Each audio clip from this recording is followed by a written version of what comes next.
오늘 오이코스 성경 통독 범위는 시편 120편에서 135편이고 그중 이 시간에는 시편 131편을 함께 읽고 기도하겠습니다.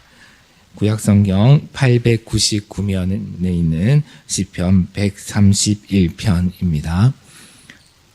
시편 131편 1절에서 마지막 절 말씀을 한 절씩 교독하겠습니다. 1절은 제가 읽고 2절은 여러분께서 읽으시고 3절은 함께 읽겠습니다.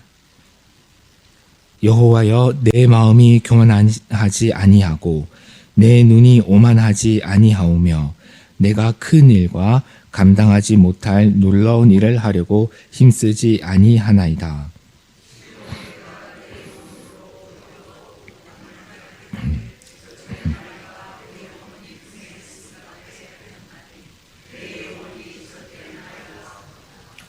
이스라엘아, 지금부터 영원까지 여호와를 바랄지어다. 아멘. 간밤에 평안하셨습니까? 어젯밤에 강풍이 불고 또 비가 많이 온다라고 하였는데 오늘 새벽에는 비가 적당하게 와서 교회에 오는데 큰 불편이 없으셨을 것이라고 생각합니다. 오늘 주일인데 비가 적당히 오게 하시니 감사한 일입니다. 앞서 말씀드린 바와 같이 오늘 오이코스 성경 통독 범위는 시편 120편에서 135편까지인데요. 그 중에 120편에서 134편까지는 성전에 올라가는 노래라는 제목이 붙어 있습니다. 이 시편은 아마 하나의 작은 노래책이자 기도의 책이라고도 할 수가 있습니다.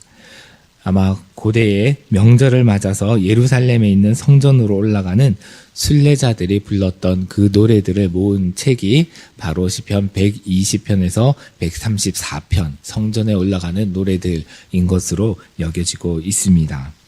그 중에서도 오늘 본문 말씀 시편 131편은 여성 순례자가 조용하게 드리는 기도다라고 이야기되어집니다. 그녀는 1절에서 자신이 마음과 눈을 높이려고 하지 않고 자신이 감당할 수 없는 큰 일을 하려고 하지 않는다라고 말합니다. 여기서 먼저 마음이 높지 않다라는 것은 교만하지 않다라는 것인데요. 이 교만하지 않는 것, 이것은 우리 신앙인에게 있어서 그리스도인에게 있어서 매우 중요한 덕목입니다. 왜냐하면 인류의 타락, 곧 아담과 하와의 범죄가 바로 교만한 마음에서 나왔기 때문입니다. 인류의 첫사람 아담과 하와가 뱀의 유혹에 빠져서 범죄한 사건을 기록하고 있는 창세기 3장은 이렇게 이야기합니다. 제가 창세기 3장 4절에서 6절을 읽어드리겠습니다. 뱀이 여자에게 이르되 너희가 결코 죽지 아니하리라. 너희가 그것을 먹는 날에는 너희 눈이 밝아져 하나님과 같이 되어 선악을 알 줄 하나님이 아심이라. 여자가 그 나무를 본즉 먹음직도 하고 보암직도 하고 지혜롭게 할 만큼 탐스럽기도 한 나무인지라. 여자가 그 열매를 따먹고 자기와 함께 있는 남편에게도 주매 그도 먹은지라. 우리 교회 학교 아이들도 잘 아는 이야기죠. 하나님은 아담과 하와에게 에덴 동산 중앙에 있는 선악을 알게 하는 나무를 먹으면 너희가 정녕 죽을 것이다. 정말로 죽을 것이다 라고 그렇게 말씀을 하셨는데, 이처럼 뱀은 하나님의 말씀을 부정하며 너희가 죽기는커녕 오히려 너희 눈이 밝아져서 하나님과 같이 될 것이다 라고 그렇게 유혹하였습니다. 그리고 하나님과 같이 될 것이라는 이 말은 하와의 귀를 솔깃하게 하였고 그의 마음에 교만을 불러 일으켰습니다. 곧 하와의 마음에 하나님과 같이 되고 싶다라는 욕망을 불러 일으켰습니다.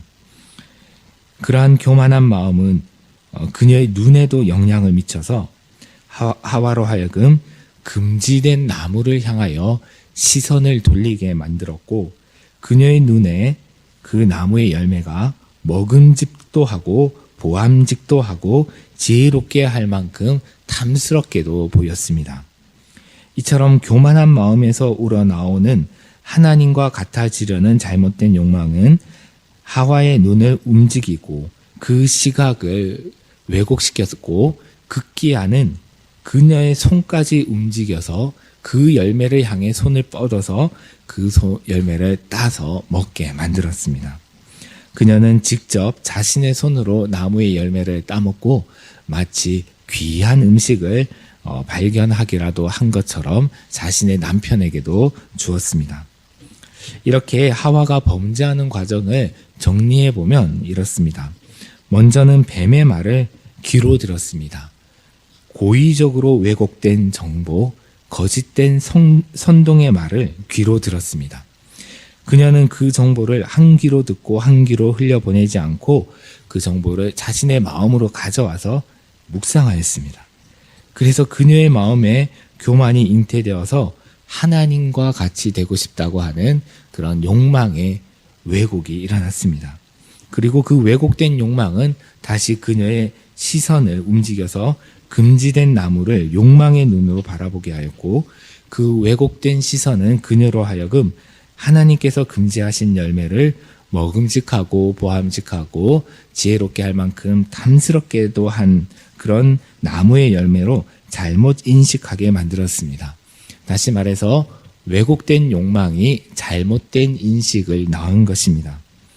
그리하여 그녀는 사탄의 말이 확실하다, 뱀의 말이 확신하다라는 그런 잘못된 확신을 가지고 실제 자신의 손과 입으로 범죄를 행하게 되었습니다. 곧 잘못된 인식이 잘못된 행동으로 이어진 것입니다. 다시 말해서 곧 감각기관을 통해서 들어온 잘못된 정보는 그 마음에 잘못된 욕망을 낳았고 잘못된 욕망은 잘못된 인식을 낳았으며 잘못된 인식은 잘못된 행동으로 이어졌습니다. 이러한 과정은 하와만이 아니라 대부분의 사람들이 범죄하게 되는 과정이기도 합니다. 그러므로 이것을 잘 염두에 두고 있으면 자신이 죄악에 빠지는 것을 멈추는 데 도움이 될 수가 있습니다. 특히 오늘날 우리는 정보의 홍수의 시대에 살고 있지 않습니까? SNS나 각종 소문 등을 통해서 잘못된 정보들이 다량으로 유통되고 있습니다. 심지어는 어떤 책임 있는 자리에 있는 사람들이 고의로 또는 어리석음으로 진리나 사실을 왜곡시켜서 잘못된 정보를 내보내기도 합니다. 이러한 잘못된 정보들은 사람의 마음에 있는 잘못된 욕망과 결합하면 특히 위험합니다. 그러므로 우리는 무엇보다 깨끗한 마음을 가져야 하지요. 하루에도 여러 통씩 휴대폰으로 걸려오는 스팸 전화나 문자처럼 잘못된 정보가 우리에게 들어오는 것을 일일이 다 차단하는 것은 사실 쉽지 않습니다. 그러므로 잘못된 정보가 들어온다 할지라도 그것에 넘어가지 않는 깨끗한 마음을 품는 것이 중요합니다. 왜냐하면 마음이 깨끗한 사람들은 외부의 유혹에 노출되더라도 그것들을 무시하거나 거부할 수가 있기 때문입니다. 그래서 고대로부터 마음의 깨끗함을 얻는 것이 영성훈련의 핵심 목표 중에 하나였습니다. 이러한 점들을 염두에 두고 오늘 본문 1절 말씀을 다시 한번 읽어보도록 하겠습니다. 1절을 함께 읽겠습니다. 여호와여, 내 마음이 교만하지 아니하고 내 눈이 오만하지 아니하오며 내가 큰 일과 감당하지 못할 놀라운 일을 하려고 힘쓰지 아니하나이다. 교만한 마음과 오만한 눈, 이 두 가지는 사실 별개의 것이 아닙니다. 왜냐하면 앞서 하와에 의해서 본 것처럼 교만한 마음에서 오만한 눈이 생기기 때문입니다. 교만한 마음은 자신의 분수를 모릅니다. 그리고 자신의 분수를 모르면 오만한 눈으로 자신이 감당하지 못할 큰 일, 위대한 일, 놀라운 일, 높은 일을 하려고 쳐다봅니다. 또한 다른 이들은 낮잡아 보죠. 이런 사람에게는 평안이 없습니다. 더욱 높은 곳에 올라가려고 자신의 분수에 넘치는 높은 목표를 이루려고 안달이 나 있기 때문입니다. 그러한 이들의 마음은 불안하고 초조하고 조급해지기 쉽습니다. 이러한 마음은 2절에 나오는 평안과 극명한 대조를 이룹니다. 2절을 제가 읽어보겠습니다. 실로 내가 내 영혼으로 고요하고 평온하게 하기를 젖된 나이가 그 어머니 품에 있음 같게 하였나니 내 영혼이 젖된 나이와 같도다. 이렇게 2절에서 이 시편의 이 시의 화자인 여인은 자신의 영혼을 자신이 품에 안던 아이처럼 고요하고 평온하게 하였다라고 말합니다. 이스라엘에서는 아이가 태어난 지 3년이 될 때까지 젖을 먹였다고 하는데요. 오늘 본문에 나오는 아이는 그 정도의 나이인 것 같습니다. 그러한 아이가 그 어머니의 품에 평온하게 안겨 있거나 고요하게 잠들 수 있는 비결은 아이가 어머니의 젖으로 만족하기 때문입니다. 만약 아이가 어머니의 젖으로 만족하지 못하고 다른 것들을 요구한다면 그 아이는 어머니의 품 안에 평안하게 안겨 있을 수가 없습니다. 예를 들어 아이가 어른들이 먹는 것을 보고 자신이 먹을 수 없는 단단한 음식, 매운 음식 또는 탄산 음료나 커피 등을 요구하면서 떼를 쓰며 발버둥을 친다면 그 아이는 결코 고요하고 평안하게 엄마 품에 안겨 있을 수 없습니다. 잘 아시듯이 첫돌이 지난 아이들은 그 정도의 의사표현을 할 수 있지 않습니까? 그러나 아이가 아무리 떼를 써도 엄마는 아이가 먹지 못하는 음식이나 아이 몸에 좋지 않은 음식을 주는 법이 없지요. 그러므로 이것은 앞서 말씀드린 것처럼 자신의 분수를 아는 것과 관련이 있습니다.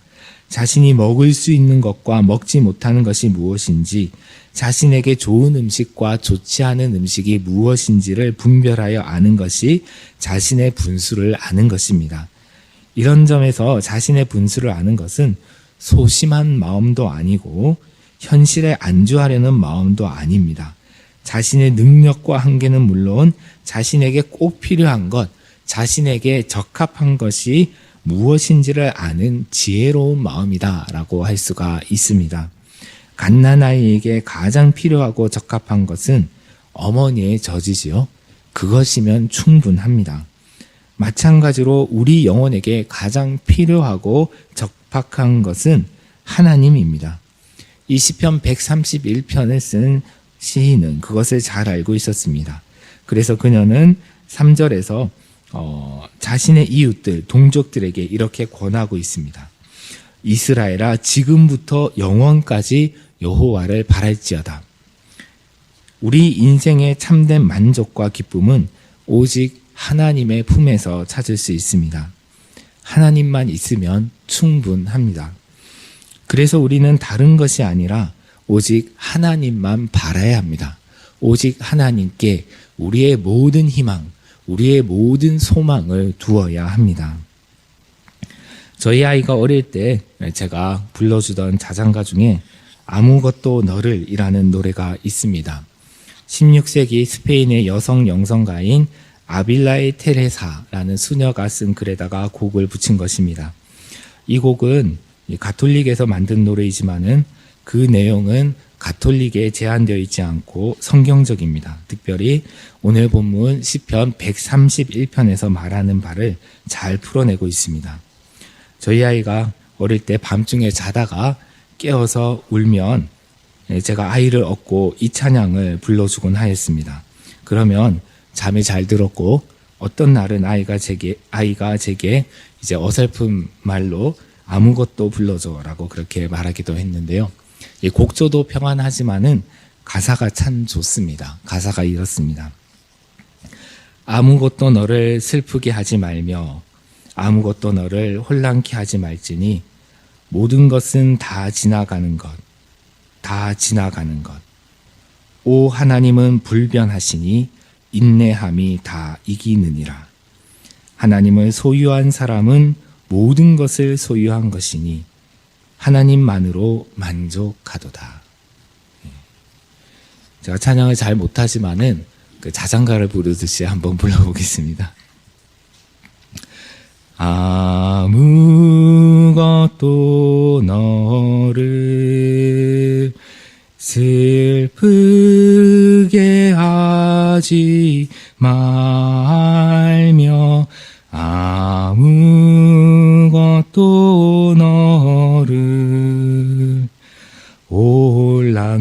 후회하지 말지니 모든 것은 다 지나가는 것, 다 지나가는 것. 오 하나님은 불변하시니 인내함이 다 이기느니라. 하나님을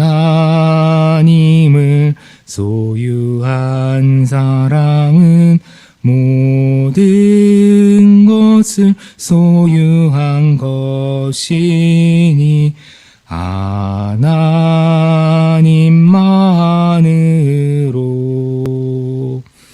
만족하도다.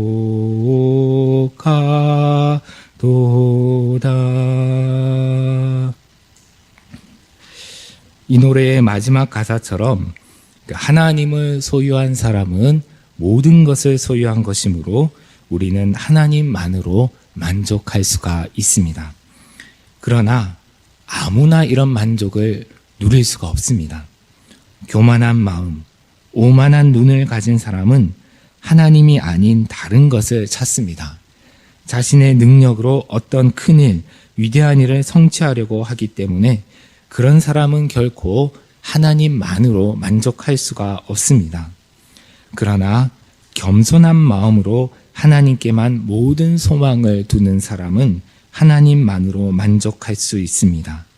왜냐하면 하나님은 그런 겸손한 사람에게만 소유되시기 때문입니다. 그런 사람이 어머니의 품에 있는 젖된 아이처럼 참된 평안을 누릴 수가 있습니다. 아멘. 기도하겠습니다. 하나님 아버지, 오늘날 저희가 살아가는 세상에는 많은 정보들이 넘쳐납니다. 그리고 그러한 정보들은 저희들의 욕망을 자극하여서 더 많은 것을 가지고 더 많은 것을 소유하라고 충동합니다. 하지만 주님, 저희는 오직 하나님께만 소망을 두고 하나님께만 만족할 수 있는 삶을 살아가게 하여 주시옵소서. 저희들의 눈이 높고 오만하지 않게 하여 주시고 겸손하고 낮은 마음으로 오직 하나님을 바라게 하여 주옵소서. 젖된 아이와 같이, 그 어미 품에 있는 젖된 아이와 같이 오직 하나님의 품 안에 있는 오늘 주일이 되게 하여 주옵소서. 오늘 주일 예배를 통하여서 하나님께서 주시는 신령한 젖을 사모하게 하여 주시고 그것으로 인하여 기뻐하며 감사하는 저희 모든 영락의 성도들이 되게 하여 주시옵소서. 예수님의 이름으로 기도드립니다. 아멘.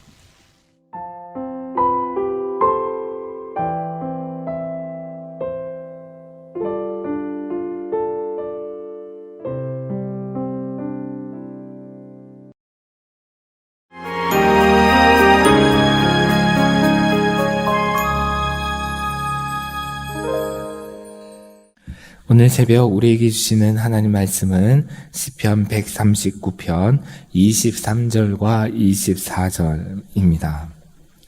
오늘 우리 고수 성경 통독 범위는 시편 136편에서 142편이고 그중 이 시간에는 시편 139편 23절과 24절을 함께 읽고 기도하도록 하겠습니다.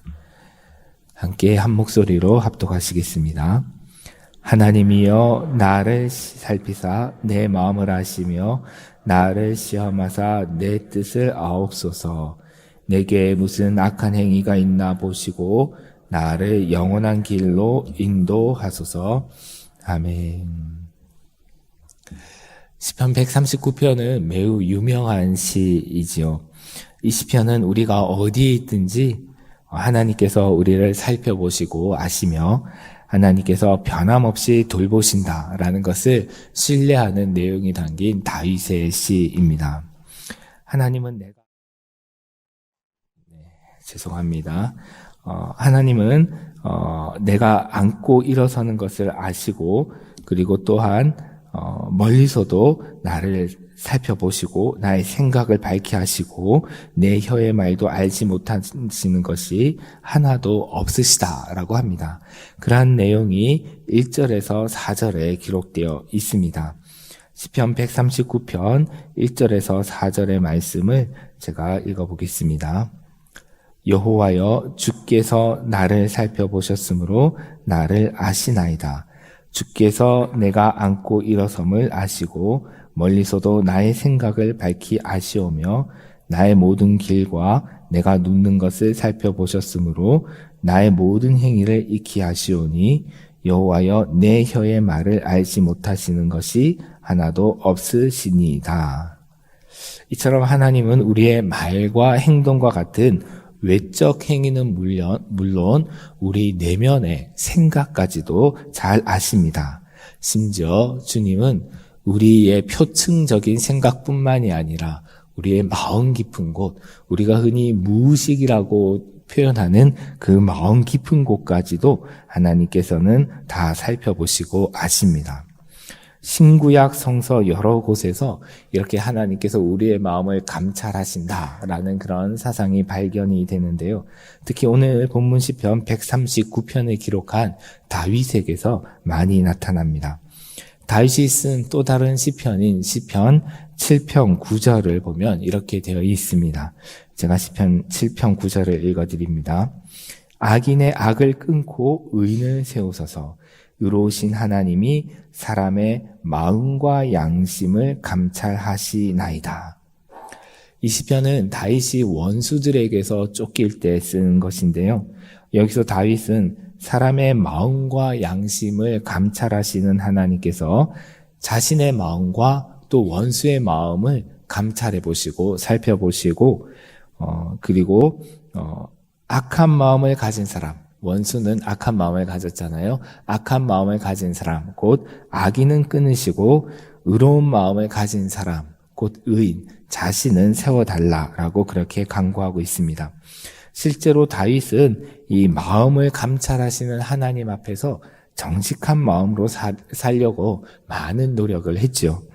그래서 그는 성전 건축을 위해서 예물을 준비하여서 드리고 난 뒤에는 이렇게 기록하였습니다.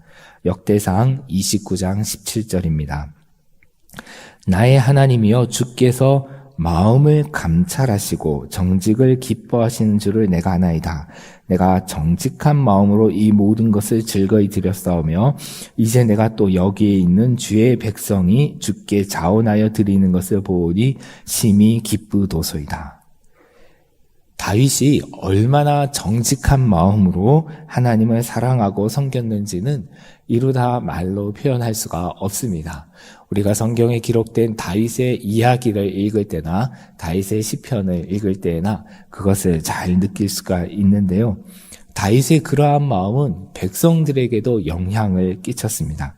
그래서 백성들도 다윗을 보고 그들도 정직과 기쁨으로 하나님을 섬기고, 여기 방금 읽은 이 역대상 29장을 보면 백성들도 자원하는 마음으로, 정직하고 기뻐하는 마음으로 성전 건축을 위해서 하나님께 예물을 드렸다라고 하였습니다. 그래서 공동체의 지도자가 정말 중요합니다.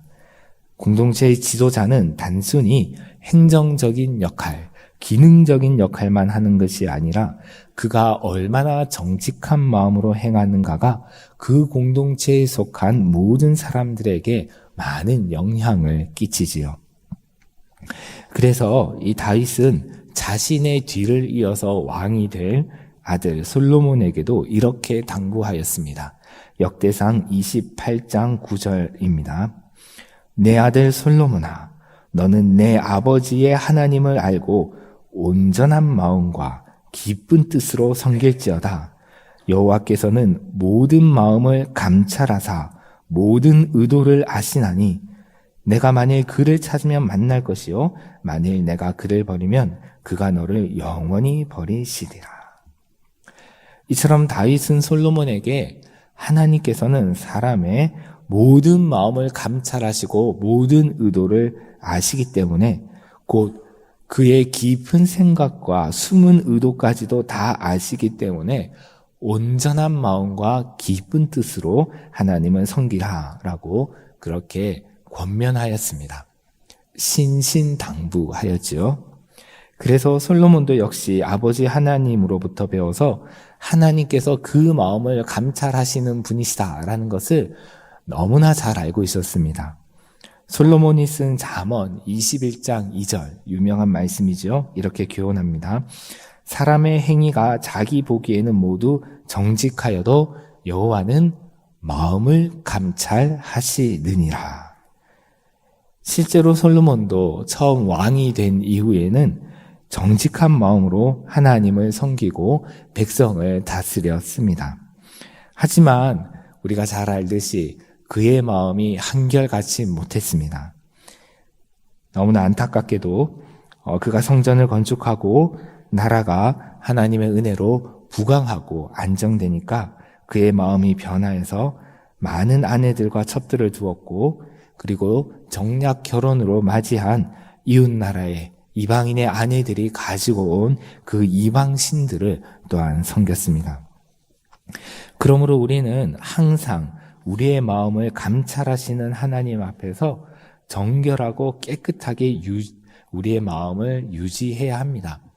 과거에 내가 젊은 시절에 내가 초심을 품었을 때 정결한 마음, 깨끗한 마음을 품는 것, 그것만으로는 충분한 것이 아니라 지금 현재 그리고 노년에도 내가 깨끗하고 정직한 마음으로 하나님 앞에서 살아가는 것, 그것이 중요한 것이죠.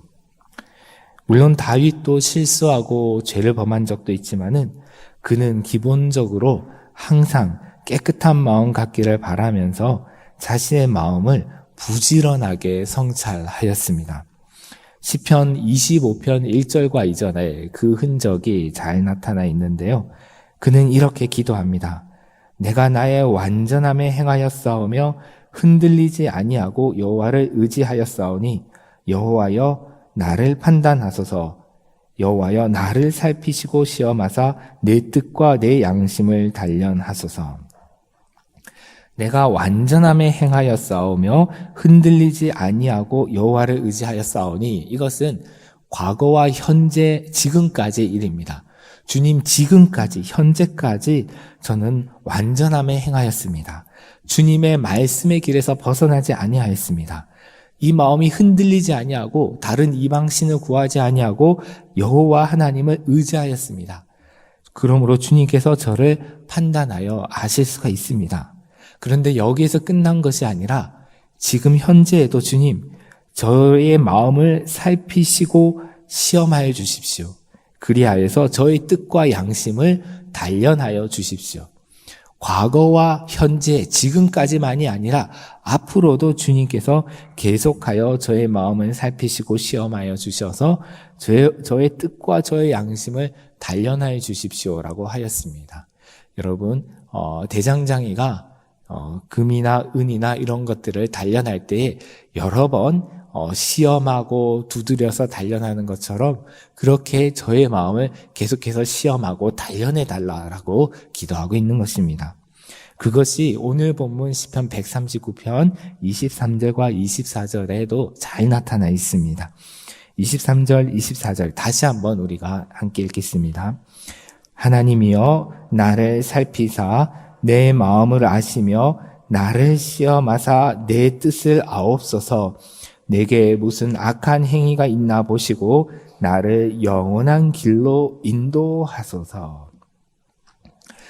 하나님이여 나를 살피사 내 마음을 아시며 나를 시험하사 내 뜻을 아옵소서. 내게 무슨 악한 행위가 있나 보시고 나를 영원한 길로 인도하소서. 그래서 앞으로 미래에도 나를 영원한 길로 인도해 주십시오라고 그렇게 간구하고 있는 것입니다. 이렇게 다윗은 자신의 마음을 하나님께 온전히 내보이면서 하나님 앞에서 자신의 마음을 꼭꼭 감추는 것이 아니라 마음을 활짝 열고 자신의 마음을 하나님께 투명하게 내보이면서 하나님께서 자신의 마음을 살피시고 시험하셔서 마음을 단련하시고 온전하게 하시기를 구했습니다. 그래서 자신이 더욱더 온전한 존재가 되기를 바랬고, 그리고 하나님께서 앞으로 자신을 영원한 길로 인도해 주시기를, 하나님의 집으로, 하나님의 나라로 인도해 주시기를 구하였습니다. 하지만 다윗도 실수하고 범죄할 때가 있었고, 그럴 때 그는 자신의 마음에 이러한 정직한 마음을 회복해 주시기를 다시 한번 구했습니다. 시편에 수록된 다윗의 참회시가 7편이 있는데요. 그런 참회시에 보면 그의 매우 간절한 간구, 자신의 마음을 다시금 정직하고 깨끗하게 회복해 달라는 간절한 간구가 잘 담겨져 있습니다. 잘 아시는 시편 51편 10절에서 이렇게 기도하지요. 하나님이여, 내 속에 정한 마음을 창조하시고 내 안에 정직한 영을 새롭게 하소서. 다윗이 밧세바와 간음하고 난 다음에, 그리고 우리아를 죽이고 난 다음에 이렇게 간절하게 회개하였습니다. 하나님이여, 내 속에 정한 마음을 창조하시고 내 안에 정직한 영을 새롭게 하소서.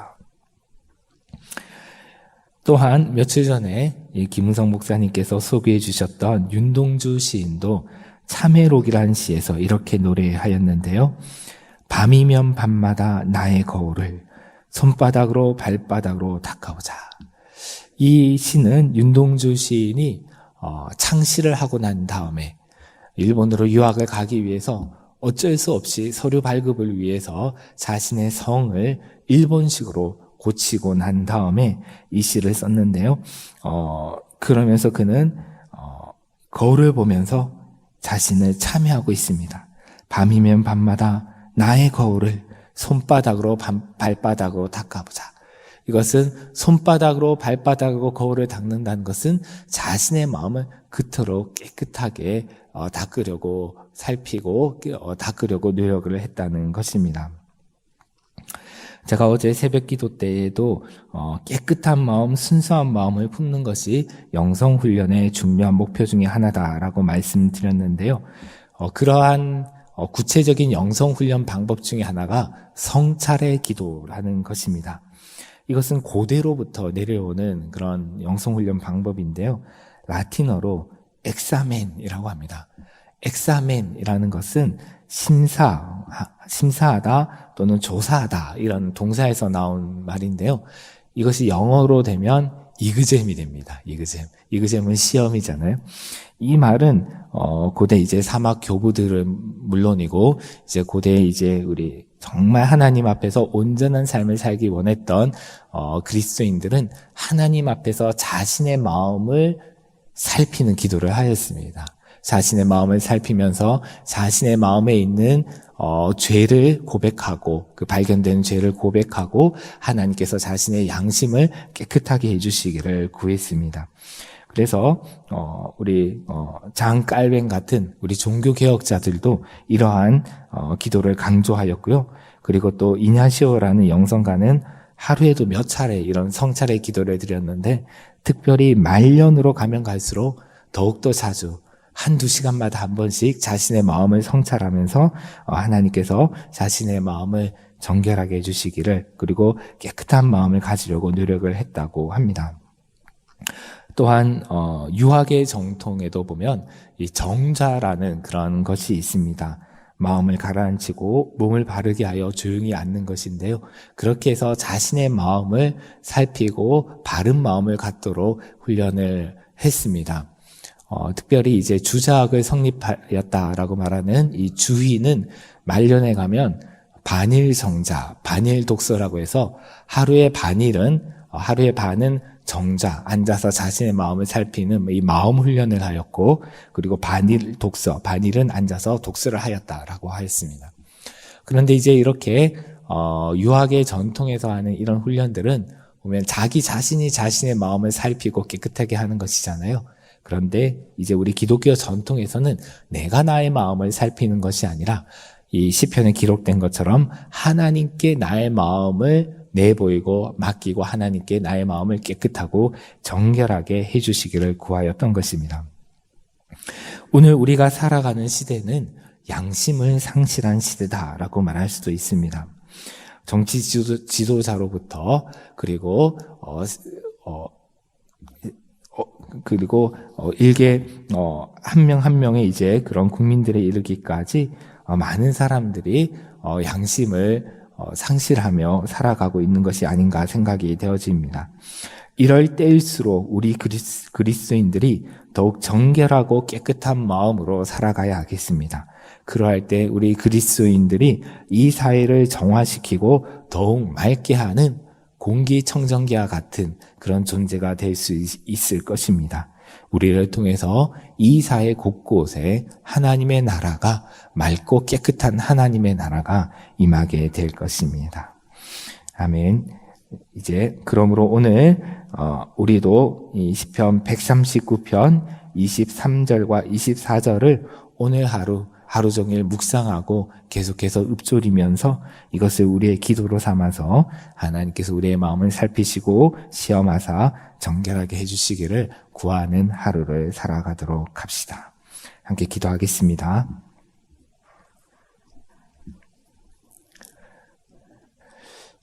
하나님 아버지, 저희의 마음 가운데 먼저 정직하고 온전한 자로 살기를 간구하는 마음이 있게 하여 주시옵소서. 다윗과 같이 주여 저의 마음을 살피시고 시험하사 저의 마음을 단련하소서, 저의 양심을 단련하소서라고 기도할 수 있는 그런 마음이 저희에게 있게 하여 주옵소서. 그리고 실제로 주님께서 저희의 마음을 깨끗하게 하여 주셔서 저희가 살아가는 가정과 직장과 이 사회 가운데서 저희가 이 사회를 맑게 하는 그리스도인으로 하나님의 사람으로 살아가도록 도와주옵소서. 주님, 오늘 월요일 하루를 시작합니다.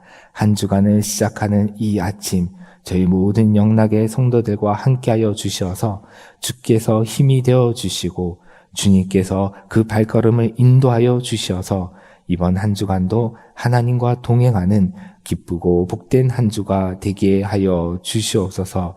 모든 성도들의 몸과 마음과 건강을 지켜주시고 저희들의 손을 통하여서 하는 모든 일들이 하나님께 영광이 되는 한 주가 되게 하옵소서. 예수님의 이름으로 기도드립니다. 아멘.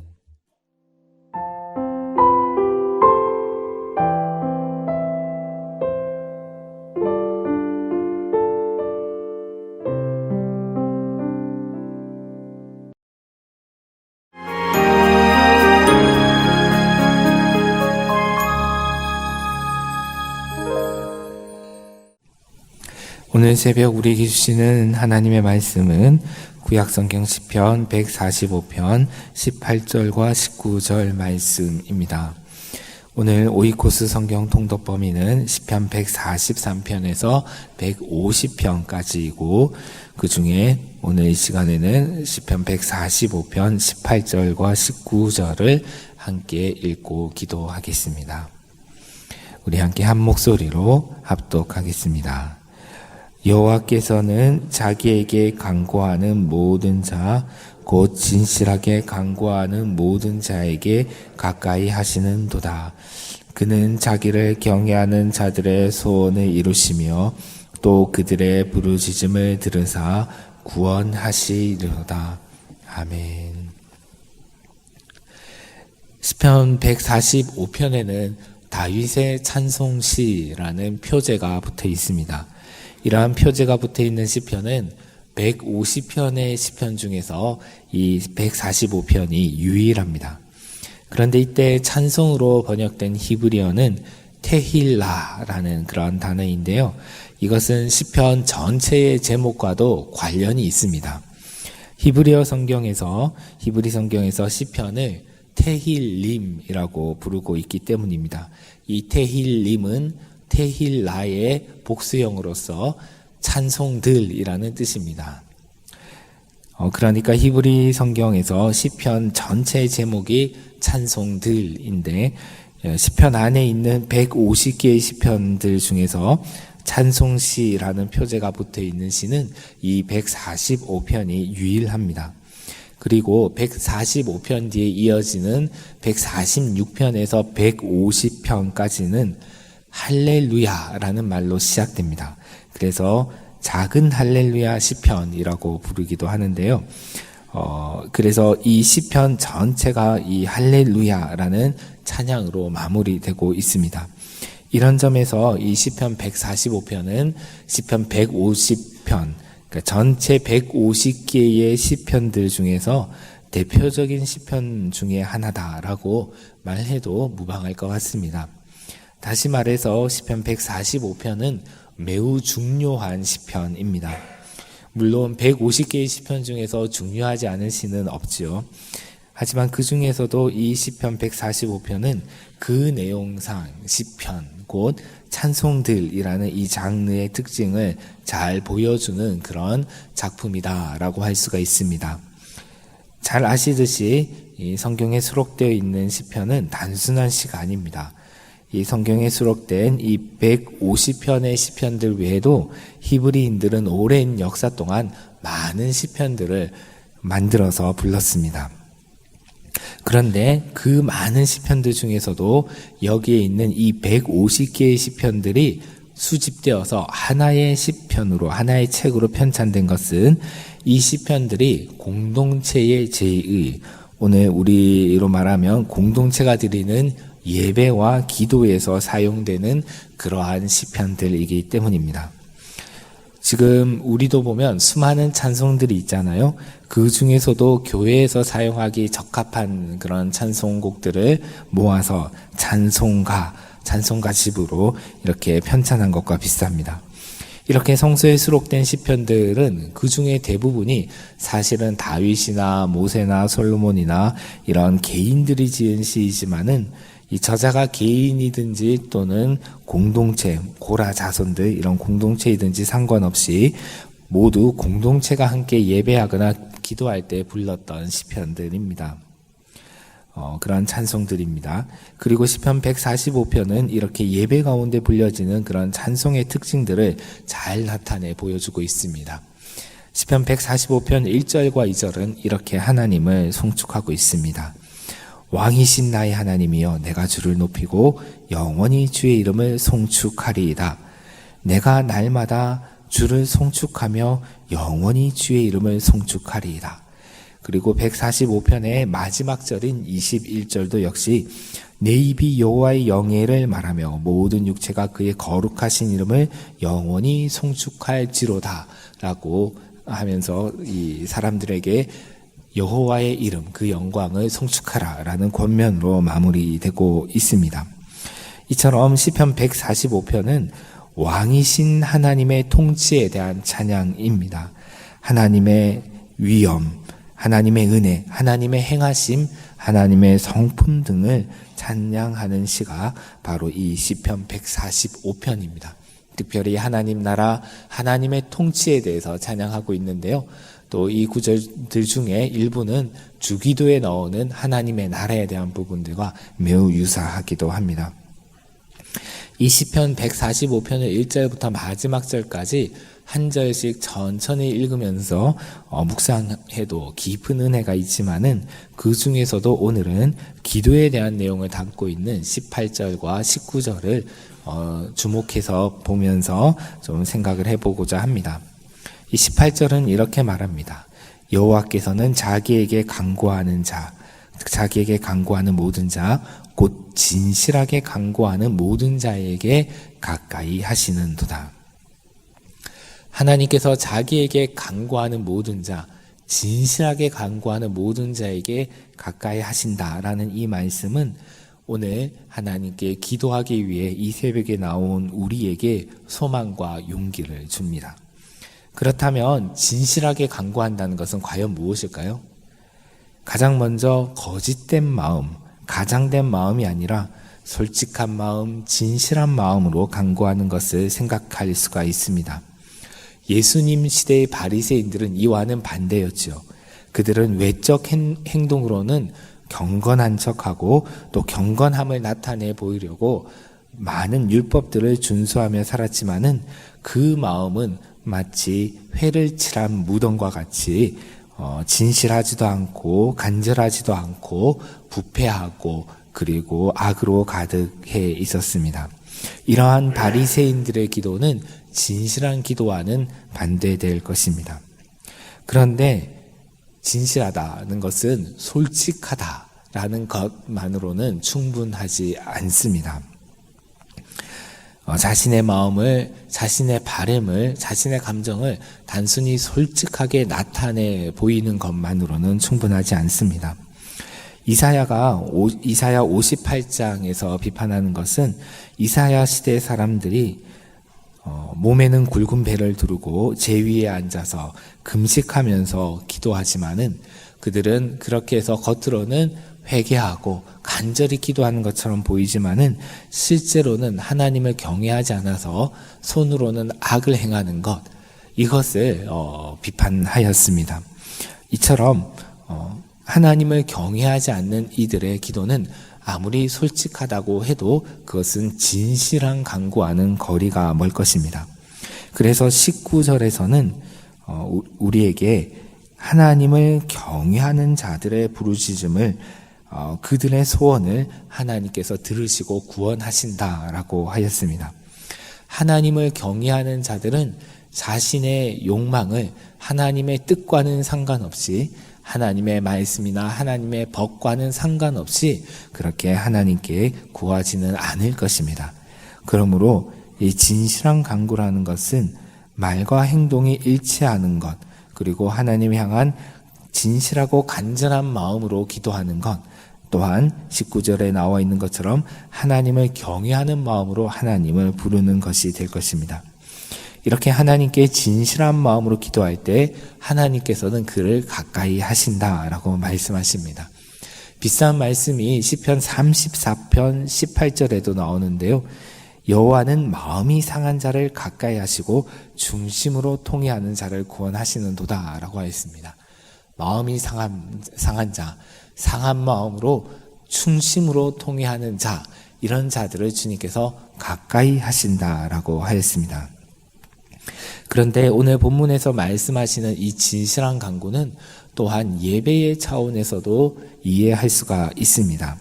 18절에서 진실하게라고 번역된 히브리어는 직역하면 진리 안에서입니다. 여러분, 이 구약 성경은 히브리어로 되어 있잖아요. 그런데 그것을 이제 그 신약 시대를 전후해서 이것을 헬러, 그리스어로 옮겼는데, 그 그리스어로 옮긴 일명 70인역 성경에서는 이 진실하게라는 이 히브리어를 엔 알레테야, 즉 진리 안에서라고 번역하고 있습니다. 히브리어도 진리 안에서고 그리스어도 진리 안에서인데요. 이 진리 안에서 엔 알레테야라는 이 단어가 우리가 잘 아는 요한복음 24장에도 동일하게 나옵니다. 하나님은 영이시니 예배하는 자가 영과 진리로 예배할지니라. 여기서 진리로 예배할지니라의 진리로가 엔 알레테야, 영어로 하면 in truth가 되겠습니다. 이 말씀은 예수님께서 사마리아 여인에게 하신 말씀인데요. 진리 안에서, 이전의 성경에는 진정으로 이렇게 예배하라라고 말씀을 하고 있습니다. 앞서 이 시편 145편이 공동체가 예배 드릴 때 불렀던 찬송이다라고 말씀을 드렸는데요. 이런 점에서 하나님께 진실하게 간구한다라는 것은 공동체가 하나님께 진심으로, 진정으로 진리 안에서 예배 드리는 것과 깊은 관련이 있습니다. 다시 말해서 개인적으로 하나님께 진실한 마음으로 간구하는 것만이 아니라 하나님께 공동체가 진실한 마음으로 예배 드리는 것, 그것이 바로 시편 145편 18절에 담긴 진실한 간구가 뜻하는 바다라고 할 수가 있습니다. 사실 기도는 공동체를 떠나서는 진실함 또는 그 수준을 유지하기가 쉽지 않습니다. 우리는 흔히 기도는 개인적인 믿음의 행위다라고 생각을 하지만은, 기도는 이 공동체에서 함께 드리고 또 공동체에서 배우고 공동체에서 그 기도의 경험을 분별하는 것이 필요하죠. 기도는 분명히 공동체적인 차원이 있습니다. 그래서 이 진리로 기도하는 것, 진실하게 기도하는 것은 진리로 하나님께 예배하는 공동체 안에서 우리가 함께 기도해야 된다라는 것과 마찬가지입니다. 그래서 우리가 이렇게 이 새벽에도 함께 모여서 기도하고 수요 기도회, 금요 기도회 함께 모여서 기도하고 있지 않습니까? 이렇게 공동체가 진실한 마음으로 하나님께 예배하고 기도할 때 하나님은 그를 가까이 하십니다. 그래서 모세는 신명기 4장 7절에서 이스라엘 백성 공동체에게 이렇게 말씀하고 있습니다. 우리 하나님 여호와께서 우리가 그에게 기도할 때마다 우리에게 가까이 하신 것 같이 그 신이 가까이함을 얻은 큰 나라가 어디 있느냐. 다시 말해서 우리가 그에게 기도할 때마다 하나님께서 우리를 가까이 하신다. 다른 이방신들은 그렇게 하지 않지만은 하나님께서는 우리를 그렇게 가까이 하신다라는 것입니다. 우리가 그에게 기도할 때마다 우리에게 가까이 하신다. 이것은 무슨 뜻이죠? 공동체적인 차원인 것입니다. 이스라엘 백성 공동체가 하나님께 예배하고 기도할 때 하나님께서 가까이 하신다는 것입니다.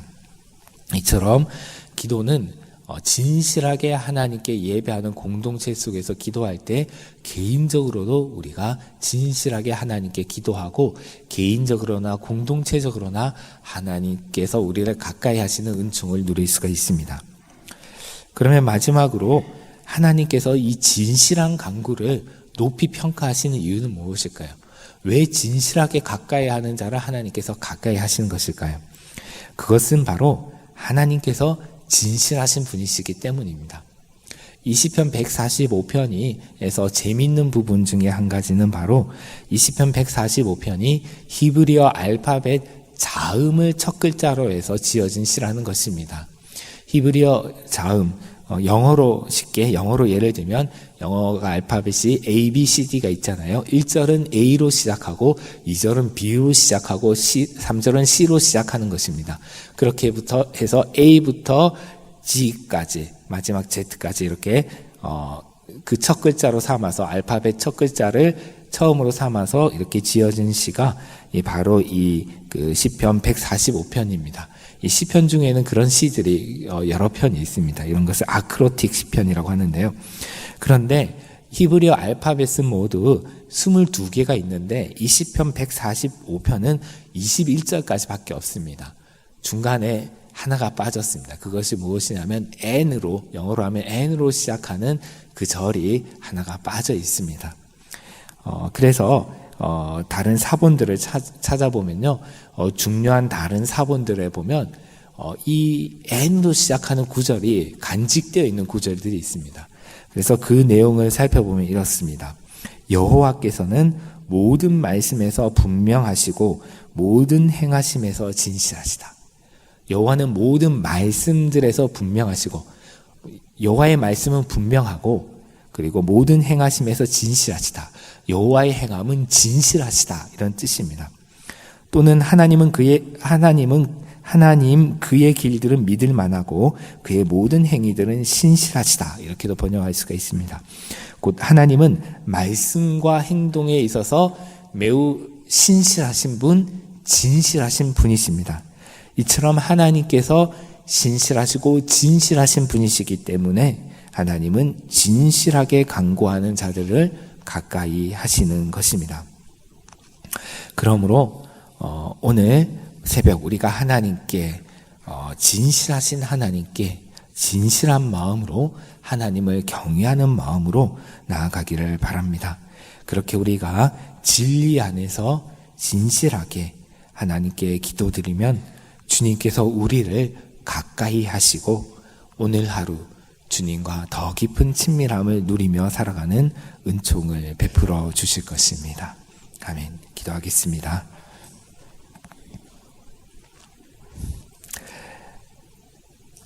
하나님 아버지, 저희들의 마음을 진실하게 하여 주시옵소서. 거룩하신 성령이시여 진리의 영이시여 저희들의 마음을 진실하게 하여 주셔서 오늘 새벽 저희가 주님께 진실한 간구를 드리게 하여 주옵소서. 그리하여 이 기도 중에 하나님께서 저희를 가까이 하시는 은총을 얻고 오늘 하루 주님과 더 깊은 친밀한 가운데 살아갈 수 있는 복된 하루가 되게 하여 주옵소서. 하나님, 저희 영락의 성도들 어디에 있든지 지켜주시기를 간절히 원합니다. 군대에서 나라를 지키기 위해서 애쓰고 수고하는 저희의 자녀들, 그리고 공부나 일로 인하여서 타 지방이나 타국에 나가 있는 저희의 가족들, 주님께서 돌보아 주셔서 어디 있든지 주님께서 가까이 하여 주시고 오늘 하루도 지켜 주옵소서.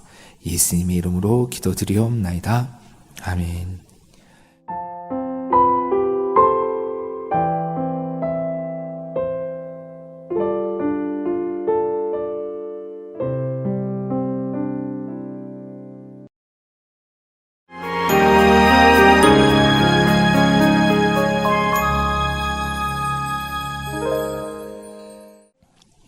오늘 새벽 우리에게 주시는 하나님의 말씀은 잠언 4장 23절 말씀입니다.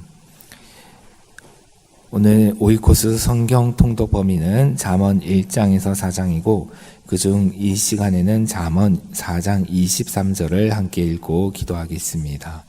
구약 914면에 있는 잠언 4장 23절 말씀입니다. 함께 한 목소리로 교독하시겠습니다.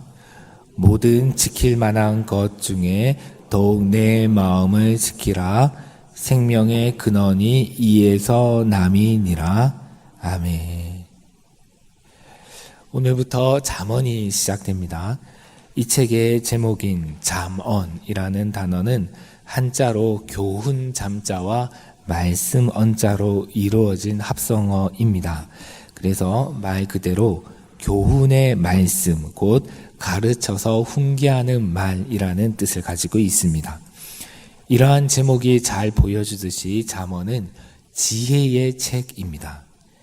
어떤 것이 지혜로운 삶인가를 가르치는 것은 물론이고 거기서 한 걸음 더 나아가서 지혜 그 자체를 찬미하고 지혜를 찾고 따르는 삶에 대한 교훈을 담고 있는 것이 바로 잠언입니다. 이러한 잠언에 실린 교훈들은 추상적이고 그리고 또 철학적인 내용도 있고 그리고 실제 생활에 대한 아주 구체적인 내용들도 있습니다. 그래서 그 범위가 매우 넓은데요. 그런데 대부분의 잠언들은 어떻게 말할 것인가, 어떻게 행동할 것인가, 곧 외적인 말과 행동에 대한 내용들이 많이 있습니다. 예를 들면 다음과 같은 말씀들을 들 수가 있는데요.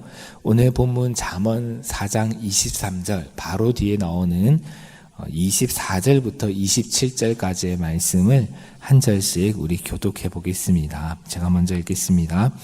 구부러진 말을 내 입에서 버리며 비뚤어진 말을 내 입술에서 멀리하라.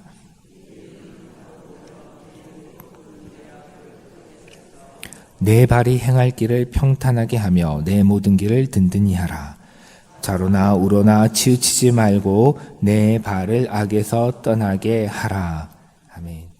이 말씀은 구부러진 말, 그리고 비뚤어진 말, 곧 왜곡된 말, 거짓된 말, 사악한 말, 불평하거나 조롱하고 비난하는 말, 이런 것들을 버리고 어떻게 행할지를 주의 깊게 잘 살펴서 의로운 길에서 벗어나 악한 길로 빠지지 말고 곧게 걸어가라. 그래서 말씀의 길로 하나님의 법을 따라서 곧게 걸어가라, 이런 뜻입니다. 다시 말해서 바르게 말하고 바르게 행동하라 라는 것이 이 말씀이 되겠습니다.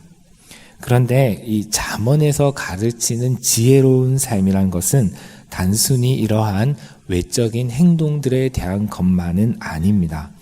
방금 읽은 잠언 4장 24절에서 27절 바로 앞에 23절이 있지 않습니까? 모든 지킬 만한 것 중에 더욱 내 마음을 지키라. 생명의 근원이 이에서 남이니라. 이렇게 말과 행동의 외적 행위들에 대한 말씀들 바로 앞에 무엇보다 너의 마음을 지키라 라는 이 말씀이 있다는 사실은 지혜로운 삶은 외적인 행동에서 시작되는 것이 아니라 그 마음에서 시작되는 것이다 라는 진리를 잘 보여주고 있습니다. 사실 우리가 하는 말과 행동들은 그것이 무의식적인 것이든지 아니면 의식적이고 의도된 것이든지 상관없이 그 모든 출발점은 사람의 마음에 있습니다. 마음에 있는 생각, 마음에 있는 감정, 가치관 이런 것들이 밖으로 나오는 것, 표출되는 것, 발화되는 것이 바로 말과 행동입니다. 이러한 점에서 말은 그 뿌리가 그 마음에 있습니다. 행동 역시 마찬가지입니다. 그러므로 사실 외적 행위보다 더 중요한 것이 바로 우리 사람의 마음입니다.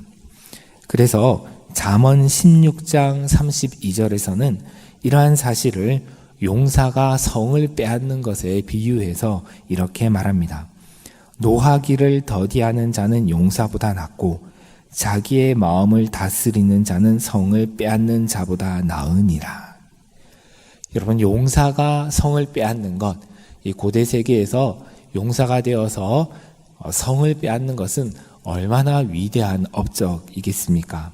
아마 역사에 기록될 만한 위대한 업적이라고 할 수 있을 것입니다. 하지만은 그렇게 훌륭한 업적을 이루는 것보다 화를 내는 것을 더디하는 것, 즉 화를 내지 않고 참는 것, 또한 자신의 마음을 다스리는 것이 더 낫다, 더 좋다, 더 훌륭하다라고 그렇게 말하고 있습니다. 그만큼 마음을 다스리는 것은 매우 중요하고 또 사실 성을 빼앗는 것보다도 훨씬 더 어려운 쉽지 않은 일입니다. 그렇기 때문에 잠언에서 교훈하는 지혜로운 삶을 살기 위해서는 마음을 지키는 것이, 마음을 다스리는 것이 매우 중요하고 또 필수적이다라고 할 수가 있습니다. 이런 점에서 잠언 4장 23절 오늘 본문 말씀은 이 잠언에 나오는 여러 가지 교훈들을 아우르는 핵심 구절들 중에 하나다라고 말할 수 있습니다. 그렇다면 어떻게 하면 우리가 마음을 잘 지킬 수가 있겠습니까? 어떻게 하면 마음을 잘 다스릴 수가 있을까요? 이 질문에 답을 하기 위해서는 먼저 마음이란 무엇인가?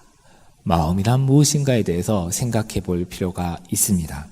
사실 우리는 마음이란 말을 많이 사용하고 있지만은 이 마음에는 굉장히 다양한 의미가 있습니다.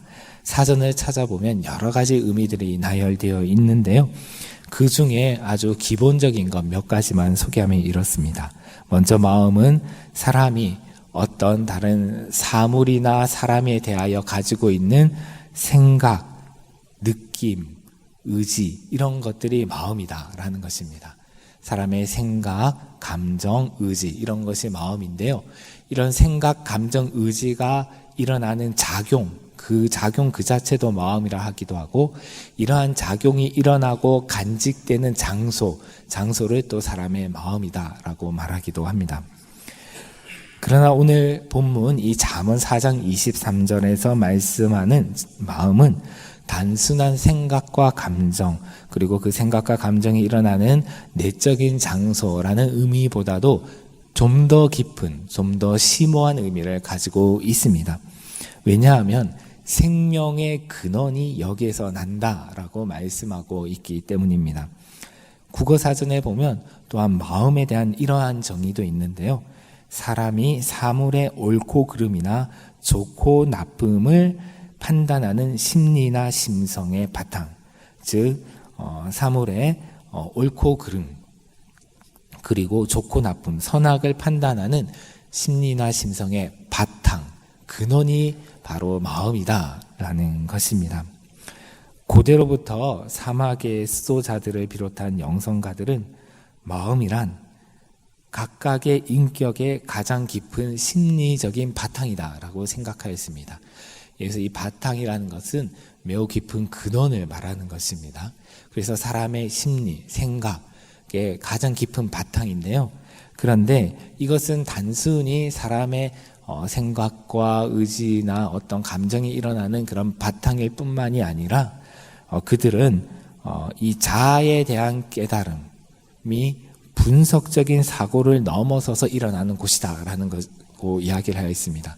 이것은 우리 자신에 대해서 생각을 할 때에 우리가 나는 누구인가, 나의 이름은 무엇이고, 나의 성격은 무엇이고, 어떻고, 나의 꿈은 무엇이고, 이런 그런 생각, 이런 분석적인 사고, 논리적이고 추론적인 그런 사고를 통하여서 나 자신을 아는 것 말고, 나 자신에 대해서 깊은 깨달음, 사고를 넘어서서 나 자신에 대해서 직관적인 지식이 일어나는 그런 장소가 마음이다라고 생각을 했고요.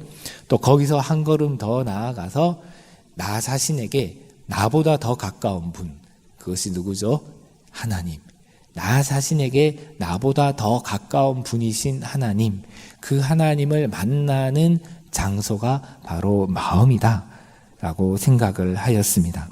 그래서 이 마음이라는 것은 바로 우리 내면에 있는 성소다라고 이야기를 했는데요. 이것은 고린도전서 3장 16절에서 사도 바울이 너희는 너희 안에 성령이 거하시는 하나님의 성전이다 라고 말한 것과도 일치합니다. 다시 말해서 이 마음이라는 것은 우리 존재의 심오한 곳에서 친히 현존하시는 하나님을 찾고 믿음과 경의와 사랑으로 예수님의 이름을 부르면서 그분과 상봉하는 장소, 만나는 장소가 바로 우리의 마음입니다. 그래서 20세기의 영성가 토머스 머튼이라는 사람은 당시 이제 1960년대는 미국에서 이제 그 달 탐사를 시작해서 아폴로 11호인가요, 13호인가요? 처음으로 이제 달에 착륙했던 우주인이 처음으로 달에 발을 내딛었던 그때인데요. 그때 이렇게 말했습니다. 우리의 내면으로, 우리의 마음으로 가는 여행은 우주로 가는 여행보다 더 위대한 것이다. 우리가 우리 마음의 심년으로 건너가지 못한다면 우주로 가는 여행을 떠나가는 것이 무슨 유익이 있겠는가? 우리가 우주로 떠나가서 달을 탐사하고 그리고 오늘날 보이저 1호, 2호가 멀리 날아가고 있는 것처럼 더 먼 그 우주로 날아가서 탐사한다 할지라도 우리 마음 깊은 곳에 있는 그 심년에 이르지 못한다면, 마음 깊은 곳으로 여행하지 못한다면 그러한 우주 여행이 별 의미가 없다, 또는 별 유익이 없다, 이렇게 말하고 있습니다. 그래서 이 수도자들과 영성가들은 그 마음을 지키고 그 마음에서 하나님을 만나기 위해서 마음의 기도라는 것을 드렸습니다. 이때 마음의 기도란 무엇인가? 고대 4세기 이집트 사막의 교부 마카리우스라는 분의 말에 의하면 각자 존재의 본바탕 안에서, 즉 개인 자신의 모든 내적인 진리의 뿌리요, 참됨의 뿌리요, 근원으로 생각되는 그 마음 안에서 깊은 주의력을 가지고 그리스도의 이름을 부르는 것, 이것이 마음의 기도다라고 하였습니다. 곧 고대 수도자들에게 있어서 마음의 기도라는 것은 마음속에 예수님의 이름을 담는 것, 마음 깊은 곳에서 예수님의 이름을 부르는 것, 이것이 마음의 기도였습니다. 내적으로 마음을 모으고 마음을 산란하게 하는 생각을 버리고 강렬한 믿음으로, 또한 성서에서 취한 말씀을 가지고 주 예수님을 겸손하게 부르짖는 것, 이것이 사막의 수도자들이 행했던, 실천했던 기도, 마음의 기도라는 것입니다. 이러한 기도를 통해서 그들은 제가 며칠 전에도 말씀드렸던 마음의 순수함, 마음의 깨끗함을 추구하였습니다. 그런데 이러한 기도는 오늘 본문 잠언 4장 23절 바로 위에 있는 4장 20절에서 23절에 있는 내용과도 통합니다. 20절에서 22절 말씀 함께 읽어보겠습니다. 내 아들아, 내 말에 주의하며 내가 말하는 것에 내 귀를 기울이라. 그것을 내 눈에서 떠나게 하지 말며 내 마음속에 지키라. 그것을 얻는 자에게 생명이 되며 그의 온 육체의 건강이 됨이니라. 아멘. 마음을 지키면 마음을 지키라. 그리고 생명의 근원이 거기에서 난다라고 23절에서 말했는데 그 비결이 여기에 있습니다. 그것은 무엇이냐면 아버지의 말을 마음에 간직하고 지키는 것입니다. 여기 이 잠언은 아버지가 아들에게 말하는 교훈하는 형식으로 되어 있는데요. 하지만은 우리는 이것을 솔로몬, 이 잠언을 기록한 솔로몬의 말로 이해하지 않고 솔로몬을 통해서 말씀하시는 하나님의 말씀으로 이해합니다. 그렇죠? 그래서 우리는 하나님의 말씀에 주의를 기울이고 그 말씀을, 하나님의 말씀을 우리 마음속에 간직하고 우리의 마음에서 예수님의 이름을 부름으로써 우리가 이 마음속에서 하나님을 만날 수가 있습니다. 사마귀 수도자들은 그래서 이렇게 기도를 드렸습니다. 주 예수님, 저희를 불쌍히 여겨주십시오. 단순히 마음에서 주 예수님, 주님, 저를 불쌍히 여겨주십시오. 저희를 불쌍히 여겨주십시오. 이렇게 기도했습니다. 이것은 매우 단순한 기도이지만은 이렇게 마음에서 예수님의 이름을 부를 때에 주님, 하나님의 말씀을 마음에 간직하고 우리의 마음에서 예수님의 이름을 부를 때 우리는 마음을 지킬 수가 있고 나아가서 그 마음에서 하나님을 만나고 그리고 우리 배에서 생수의 강이 솟아나는 것을 경험할 수가 있습니다. 예수님께서 요한복음 7장 38절에서 이렇게 말씀하셨습니다. 나를 믿는 자는 성경의 이름과 같이 그 배에서 생수의 강이 흘러나오리라 하시니.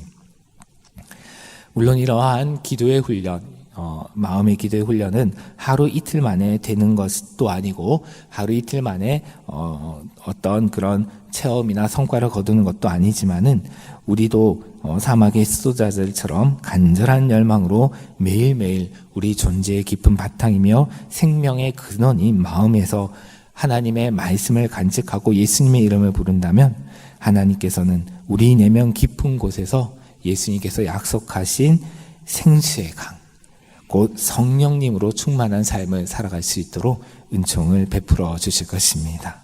아멘. 기도하겠습니다. 하나님 아버지, 저희들은 마음을 가지고 살아가고 저희들의 입으로 마음이란 단어를 자주 말하지만은 실제 저희들의 마음에 주의를 기울이거나 저희들의 마음을 지키기 위해서는 많은 노력을 기울이지도 않고 어떻게 해야 하는지도 알지 못합니다. 그러나 주님, 오늘 말씀을 통하여서 저희가 다시 한번 마음을 지키며 살기로 다짐하고 그러한 은총을 주시기를 주님께 구합니다. 주님, 저희가 저희 존재의 가장 깊은 곳에서 주님의 이름을 부르기 원합니다. 주님의 말씀을, 하나님의 말씀을 저희 마음 깊은 곳에 간직하기를 원합니다. 그러할 때 주님, 그곳에서 주님을 만나고 주님, 저희들의 마음을 지키고 저희들의 삶이 하나님의 그 지혜를 따르는 삶이 되어질 수 있도록 은총을 베풀어 주시옵소서. 주님, 이번 주간에 장마로 인하여 비가 예고되어 있습니다. 제 영락의 성도들을 지켜주시어서 큰 비로 인하여서 고통당하고 피해를 입지 않도록 생명과 안전과 재산을 지켜주시고 그리고 또한 저희 나라가 이 비로 인하여서 많은 사람들이 목숨을 잃거나 피해를 입지 않도록 주님께서 다스려 주시고 긍휼히 여겨주시기 원하옵나이다. 예수님의 이름으로 기도드립니다. 아멘.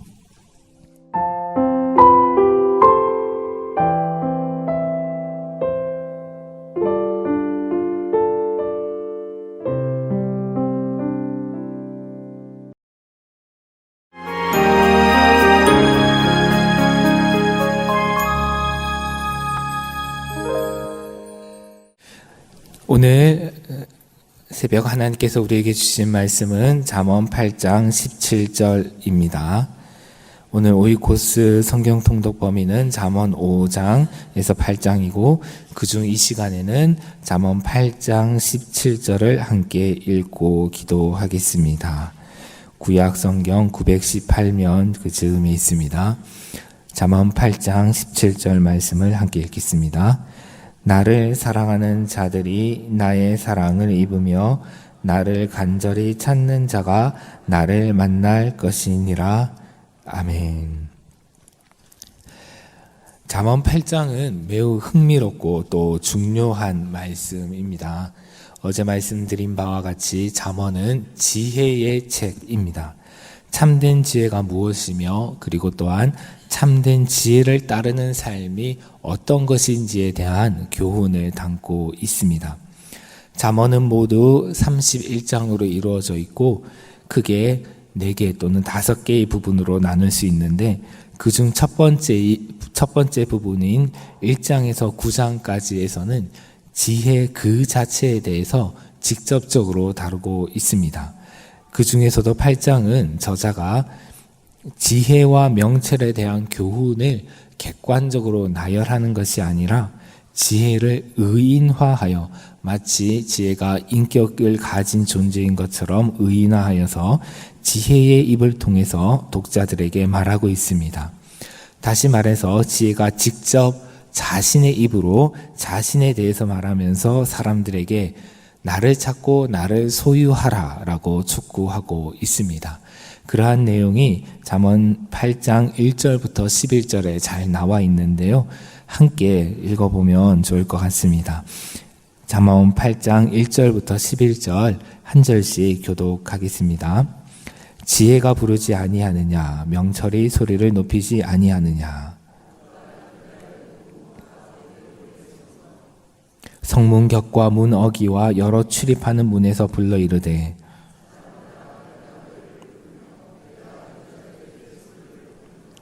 어리석은 자들아 너희는 명철할지니라, 미련한 자들아 너희는 마음이 밝을지니라.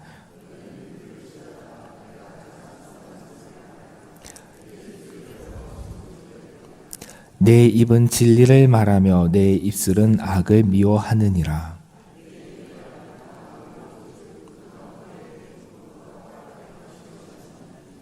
이는 다 총명이 있는 자가 밝히 아는 바요 지식 얻은 자가 정직하게 여기는 바니라.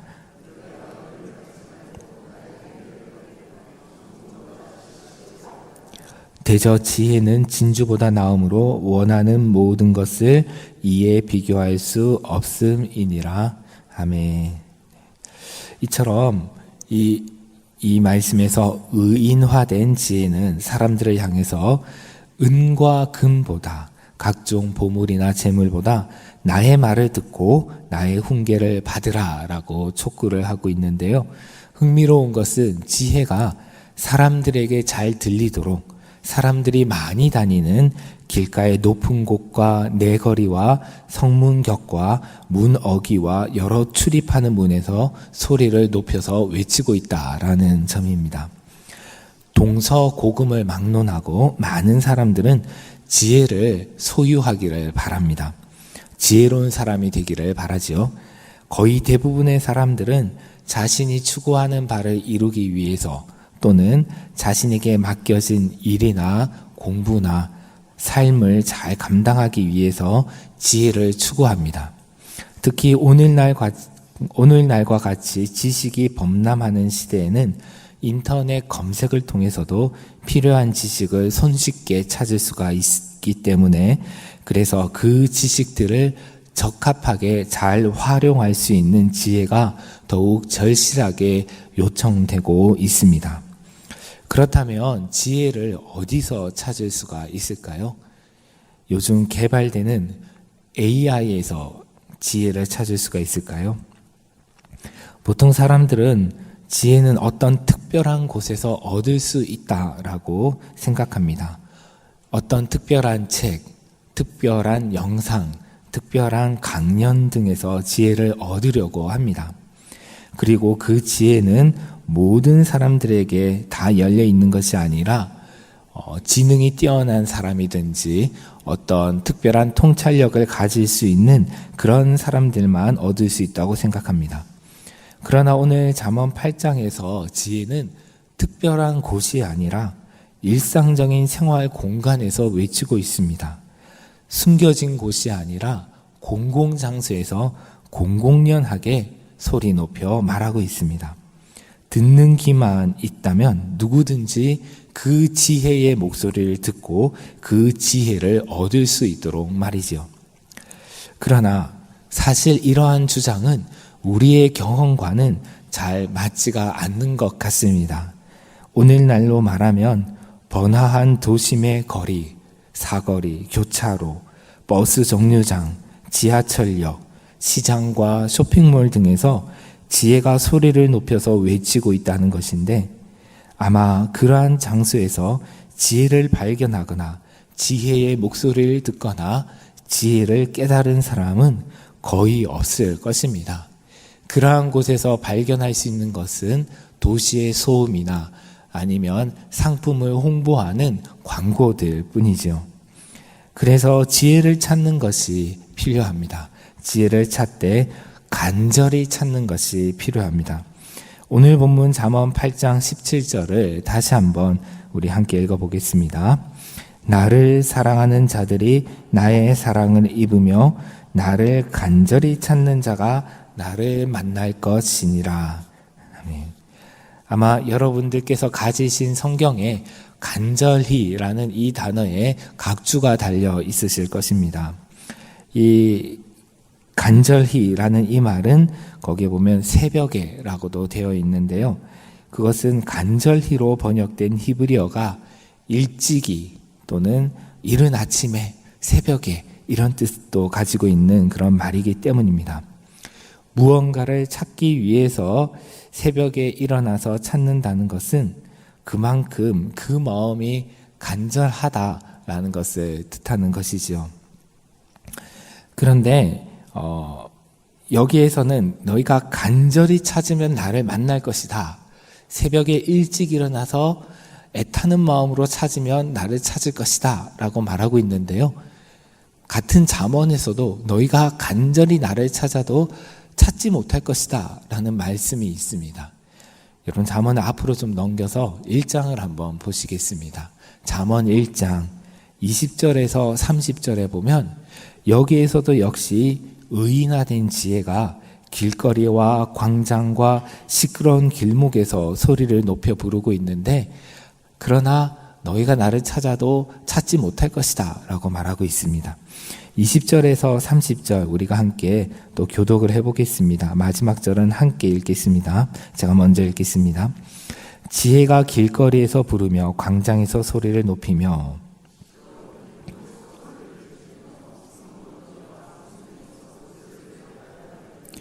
너희 어리석은 자들은 어리석음을 좋아하며 거만한 자들은 거만을 기뻐하며 미련한 자들은 지식을 미워하니 어느 때까지 하겠느냐.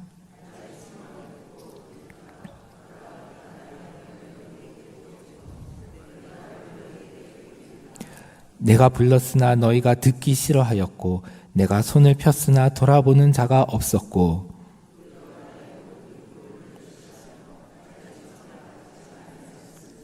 너희가 재앙을 만날 때 내가 웃을 것이며 너희에게 두려움이 임할 때 내가 비웃으리라.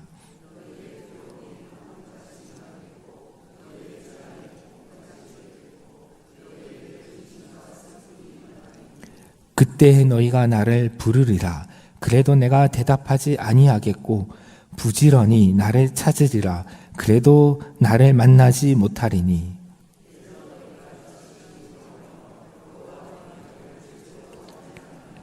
함께 읽겠습니다. 나의 교훈을 받지 아니하고 나의 모든 책망을 업신여겼음이니라. 아멘. 여기 방금 읽은 것처럼 20절, 21절에서 보면 지혜가 거리에서, 광장에서, 성중에서 목소리를 높여서 말을 합니다. 그리고 나의 책망을 듣고 돌이키라 라고 말을 합니다. 그러나 24절에 보면 지혜가 불렀으나 그들이 듣기 싫어하였고 지혜가 손을 폈으나 돌아보는 자가 없었습니다. 그들은 모든 교훈을 멸시하고 지혜의 책망을 받지 아니하였기 때문에 그들이 26절에 보면 재앙을 만나게 됩니다. 너희가 재앙을 만날 때 내가 웃을 것이며 라고 26절에 되어 있는데요. 이것은 이 지혜가 너희가 나의 말을 듣지 않아서 재앙을 만났으니 고소하다라고 말하는 것이 아니라 이것은 그제서야 그들이 우리가 그 지혜의 부름을 들어야 했었는데 내가 그 지혜에 귀를 기울였어야 하는데 라고 후회를 한다라는 것을 이렇게 문학적으로 표현한 것 같습니다. 그래서 그들이 28절에 보면 그때 그제서야 그들이 지혜를 찾습니다. 지혜를 부릅니다. 지혜여 대답을 해주소서라고 말합니다. 하지만은 지혜가 대답하지 아니한다라고 합니다. 그들이 부지런히, 여기서 부지런히도 역시 각주로 보면 이른 아침에라고 되어 있는데요. 이른 아침에 새벽에 나를 찾겠지만은 그래도 너희가 나를 만나지 못할 것이다 라고 말합니다. 그 앞에 나온 잠언 8장 17절과 대조적이지 않습니까? 그 이유가 29절과 30절에 나오는데요. 그것은 너희가 지식을 미워하며 여호와 경외하기를 즐거워하지 아니하였기 때문이다. 나의 교훈을 받지 아니하고 나의 모든 책망을 업신여겼기 때문이다 라고 말하고 있습니다. 다시 말해서 그들이 지식을 미워하고 여호와를 경외하지 않았기 때문에 하나님을 경외하지 않고 하나님을 멸시하고 하나님의 말씀을 업신여겼기 때문이다 라고 말하고 있습니다. 이러한 것을 염두에 두고 우리가 다시 잠언 8장 17절로 가서 잠언 8장 17절을 보면 잠언 8장 17절 앞부분에 이러한 말씀이 있습니다. 나를 사랑하는 자들이 나의 사랑을 입으며, 뒷부분에서는 간절히 찾으라 라고 되어 있는데요. 이 앞부분에서는 그 하나를 더하여서 그 조건으로 나를 사랑하는 자들이 나의 사랑을 입는다는 것입니다. 그러므로 우리는 단지 지혜를 찾기만 하는 것이 아니라 지혜를 사랑해야 합니다. 여기서 그러면 지혜는 무엇일까요? 의인화된 이 지혜는 무엇을 말하는 것일까요? 이 지혜는 곧 하나님이다 라고 할 수가 있습니다. 잠언에서 말하는 지혜는 바로 하나님입니다. 여기서 이 지혜는 여성으로, 이 잠언에서 지혜는 여성으로 의인화되어 있는데요. 그래서 이제 우리는 그 기독교 전통에서 보면 이 개신교와 가톨릭은 서방 기독교에 속하고 또 동방 기독교가 있지 않습니까? 그리스 정교회가 또는 러시아 정교회가 동방 기독교인데, 이 동방 기독교에서는 이 지혜를 굉장히 소중히 여기고 지혜학, 소피알러지라는 것이 있습니다. 그래서 이 동방 기독교에서는 이 지혜가 하나님의 여성적인 어떤 그런 성품, 신성이라고 이해를 하면서 이 창조 세계 가운데 하나님의 그 지혜가 가득하다라고 이야기를 합니다. 하나님께서 창조를 하신 것은 여성이 생명을 낳는 것과 비슷하다라고 생각을 해서요. 그래서 하나님의 그 지혜가 하나님의 창조하신 이 세계 가운데 가득하다라고 그렇게 이해를 하고 있습니다. 이렇게 하나님께서는 이 창조 세계 가운데서, 그리고 우리가 살아가는 이 삶의 모든 자리 가운데서 당신을 나타내 보이시며 우리에게 말씀을 하고 있습니다. 우리가 그 하나님을 사랑하고 하나님의 지혜를 사랑하고 하나님께 귀를 기울이고 하나님을 간절히 찾는다면 그 지혜를 찾고 만날 수가 있습니다. 우리가 잘 아는 것처럼 제가 며칠 전에 말씀을 드렸지만요, 아담과 하와도 지혜를 추구했습니다. 하와도 그 선악을 알게 하는 나무가 지혜롭게 한다라는 말을 듣고 그 열매를 따먹었습니다. 이 하와도 지혜를 추구한 것이죠. 하지만은 하와는 이때 하나님을 경외하는 것을 놓쳤습니다. 다시 말해서 그 지혜의 근원이신 하나님을 경외하고 사랑하지 않고 지혜 그 자체만 추구했기 때문에 하와는 그 선악을 알게 하는 그 열매, 하나님의 말씀을 어기고 그 열매를 따먹었던 것입니다. 그렇기 때문에 우리는 지혜를 추구하되 지혜의 근원 되신 하나님을 사랑해야 합니다. 잠언 8장 17절에서 나를 사랑하는 자들이 나의 사랑을 입는다라고 했는데요. 그것은 우리가 주님을 사랑해야 주님께서 우리를 사랑하시겠다라는 말씀이 아니라, 우리가 주님을 사랑할 때에 우리는 그 주님이 얼마나 우리를 사랑하시는지 깨닫게 된다. 그리고 그 사랑을 마치 입는 것처럼 그 사랑 안에서 살게 된다라는 것입니다. 오늘 새벽에 이렇게 주님께 기도하기 위해서 나오셨습니다. 오늘 본문에서 지혜를 간절히 찾는 자가 새벽에 찾는 자가 나를 만날 것이다 라고 하였습니다. 오늘 우리가 주님을 사랑하는 마음으로 간절한 마음으로 주님을 찾는다면 오늘 하루를 살아갈 수 있는 지혜, 그리고 우리 각자에게 맡겨주신 사명을 감당할 수 있는 그 지혜를 얻게 될 것입니다. 그 주님의 사랑을 잊고 그 사랑 안에서 우리가 사는 기쁨을 누리게 될 것입니다. 기도하겠습니다. 하나님 아버지, 오늘 저희를 깨워서 주님 앞에 나오게 하여 주심을 감사드립니다. 하나님, 저희가 이렇게 새벽에 나와서 찾는 것은 다른 무엇도 아니고 은과 금도 아니고 주님, 하나님의 지혜이기를 원합니다. 하나님 아버지, 저희가 주님께 기도하는 것이 이 세상의 재물이나 성공이나 형통함이 아니라 하나님 한 분, 우리가 경외하고 사랑하는 주님이게 하여 주시기를 원합니다. 이 시간 저희들의 마음 가운데 하나님을 사랑하는 마음, 주님의 지혜를 사랑하는 마음, 주님을 찾는 간절한 마음을 불러 일으켜 주시어서 이 새벽에 간절한 마음으로 주님께 나아가게 하여 주시옵소서. 그리하여 저희가 모든 상황 속에서 저희들에게 주어진 삶을 잘 감당할 수 있는 지혜를 얻게 하여 주시옵소서. 문제가 해결되기를 구하기보다 문제를 해결해 나가며 그 문제 속에서 살아갈 수 있는 지혜를 구하는 저희가 되게 하여 주시옵소서. 오늘 저희 영락의 성도들의 삶이 하나님의 그 사랑 가운데 살아가는 삶이게 하여 주시고 하나님의 사랑을 입으며 하나님의 사랑 가운데 살아가는 그 기쁨을 누리게 하여 주옵소서. 예수님의 이름으로 기도드립니다. 아멘.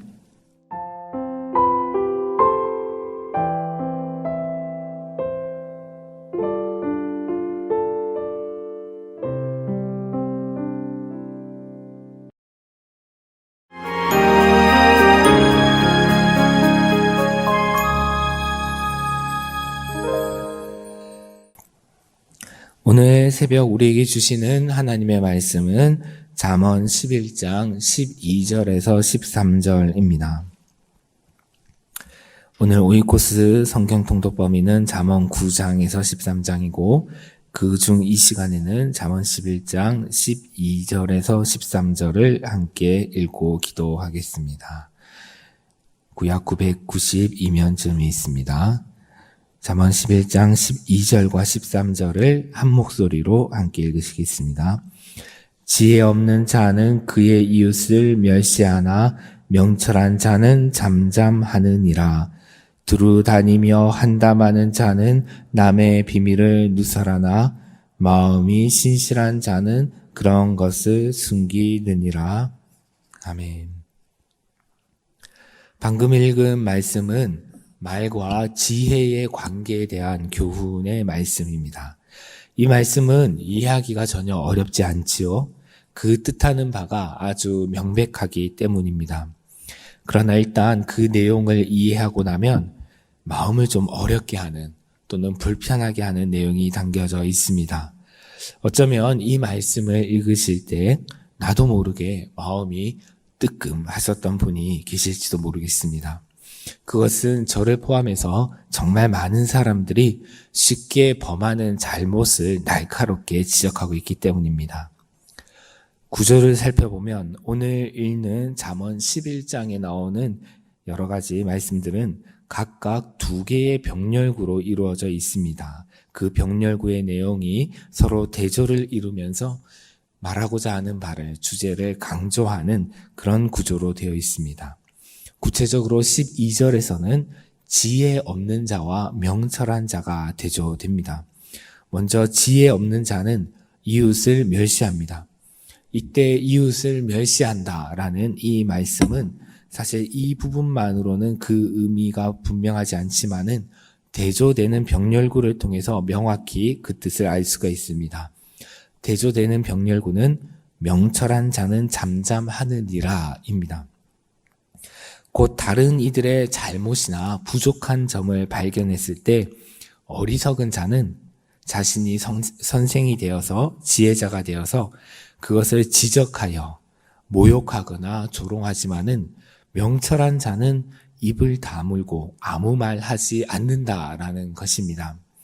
물론 누군가 잘못했을 때 그가 잘못한 것이 무엇인지 정확하게 알려주어서 고치도록 하는 것이 필요하겠죠. 그렇게 해야 그 사람도 그 잘못을 되풀이하지 않고 발전할 수 있을 것입니다. 그런데 그것을 가지고 놀리거나 멸시하는 행동은 결코 해서는 안 되는 일입니다.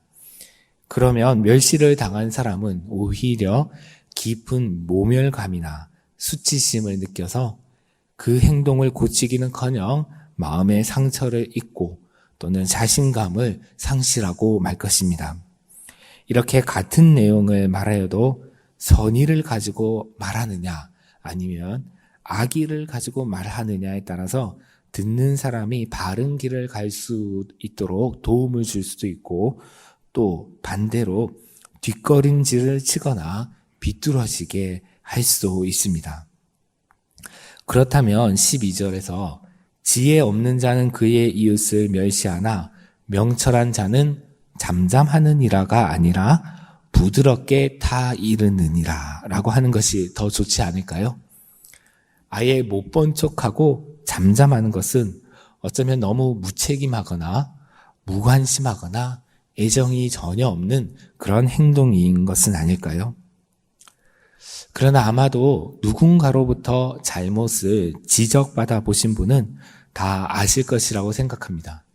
아무리 친절하고 부드럽게 말하여도 자신의 잘못을, 실수를 지적받는다는 것은 결코 유쾌한 일이 아니지요.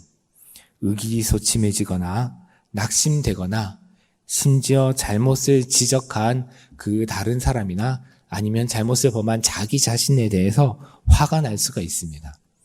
잘못은 교정되지 않고 기분만 나빠지는 것이죠. 아니 심하면 잠도 자지 못하고 소화도 되지 않아서 먹지도 못하고 몸이 아프기도 합니다. 아마 여러분들 주변에는 그리고 자신에게는 이러한 경험들이 있으실 것이다 라고 생각합니다. 저도 이와 관련된 많은 사례들이 저 자신과 또 주변의 사람들에게서 일어난 것들이 머릿속에 떠오릅니다.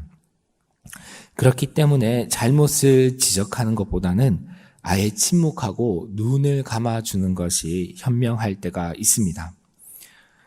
저는 군대 갈 때 시력이 많이 나빠서 현역으로 입대하지 못하고 우체국에 공익근무요원으로 일하였는데요.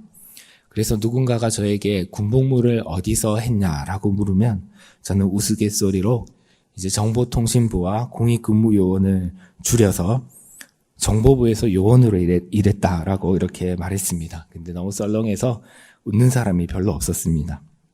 지금처럼 말입니다. 근데 이제 제가 복무하던 이 우체국에서 공익근무요원들이 하는 일들은 주로 무거운 우편물 행랑을 옮기거나 아니면 그 분류하는 작업을 돕는 일이었는데요. 주로 단순한 일들이었습니다. 그런데 그 중에서도 저는 대학생이라고 하여서 우편 창구에서 행정 보조를 하는 일을 맡게 되었습니다.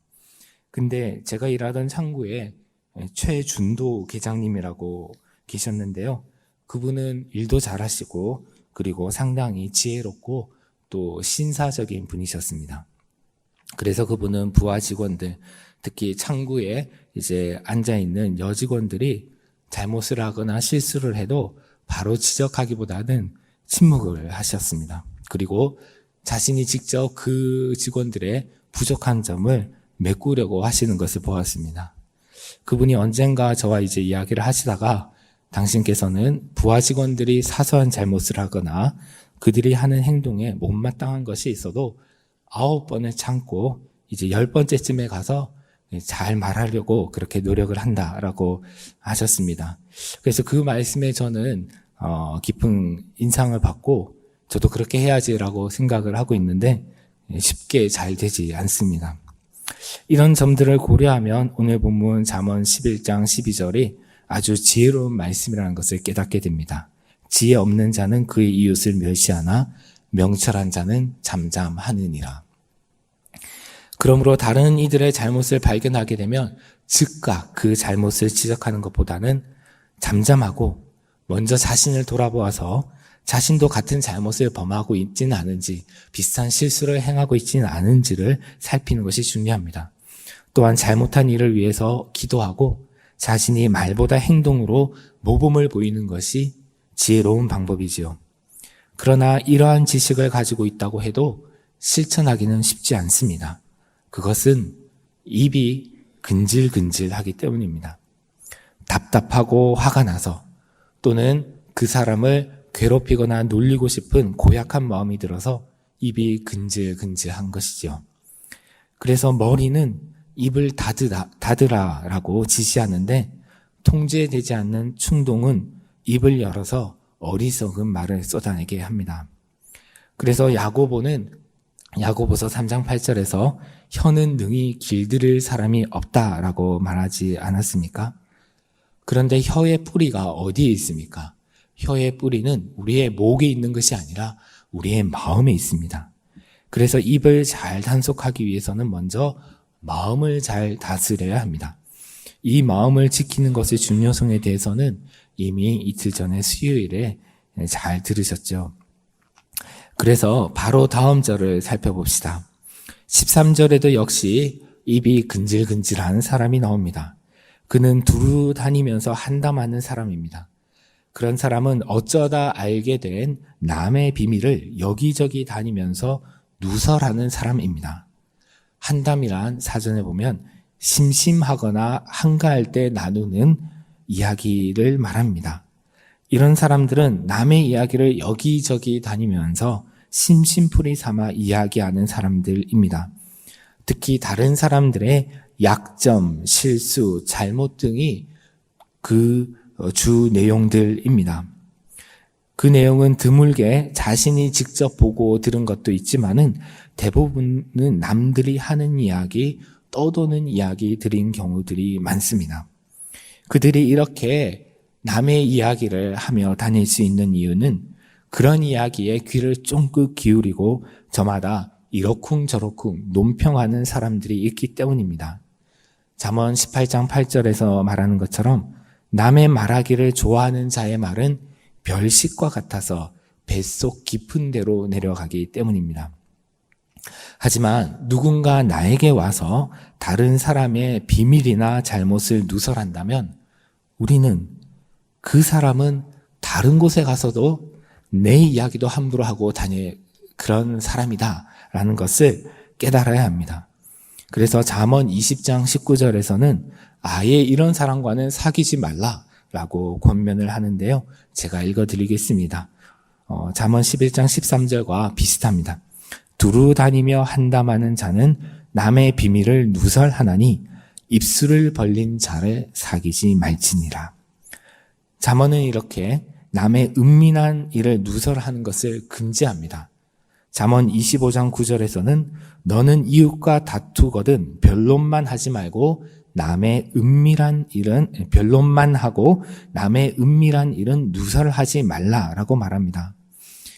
다른 사람과 다투다가 말싸움에 밀린다고 해서 그 사람의 비밀을 사람들 앞에서 폭로하는 것은 매우 비열한 행동이죠.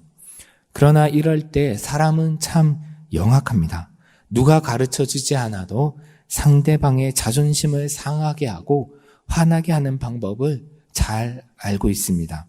그 사람의 부모나 남편이나 아내나 자녀와 관련된 비밀이나 약점을 폭로하기도 합니다.